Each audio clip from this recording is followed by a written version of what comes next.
before we continue going to the defensive side, obviously the stronger side, I wanted to just give a little quick mention to our 49er tight ends for 2022. John, what are your quick thoughts on them and potentially the battle behind George Kittle? How do you think it'll go out? Man, not that injuries are ever good. They're not. But with Warner being out with the core muscle surgery, not really concerned about his long-term well-being. Like he's going to be good to go when camp starts. I love that Tyler Croft and Roz Dwelly are going at it. I think Croft's going to win the tight end 3 job.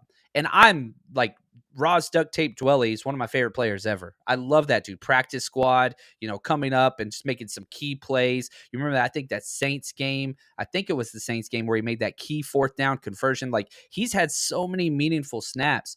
But I just think Tyler Croft is the biggest. I think he's the most experienced. I think he's going to end up taking that tight end 3 job. I was kind of shocked when they brought back Dwelly because Warner took every single snap he ever had towards last year. Dwelly was getting almost nothing, so special teams work. But I think Dwelly be on the practice squad. Croft probably going to win that tight end 3 job.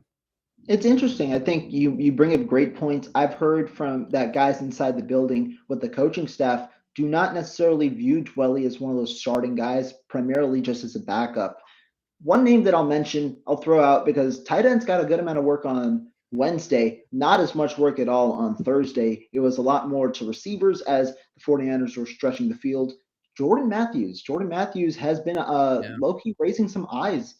He had a nice 23-yard catch yesterday from Nate Sedfeld alongside the right sideline. He, in my opinion, is seeing some of that receiver action. Remember, the former receiver turned tight end. Obviously, questions with his blocking. We'll see if that's at all improved during training camp. Was on the practice squad with the 49ers last year, has a bit of a step ahead from other tight ends. I don't know if he makes the 53-man roster, but he's an intriguing name to keep an eye on, especially if Warner ends up starting the year on IR or PUP, or I'd assume it's IR, not PUP. If Warner begins the year on an injured list, you might have a blocking tight end and then a third guy like Jordan Matthews as well. Yeah, it would be the pup because he's still on it. So if you start training camp on the pup, then you can stay on that when the season starts, and you don't count as the you don't count as a roster spot. So I think that's what it'd be. But I think he'll be back. I think he'll be back.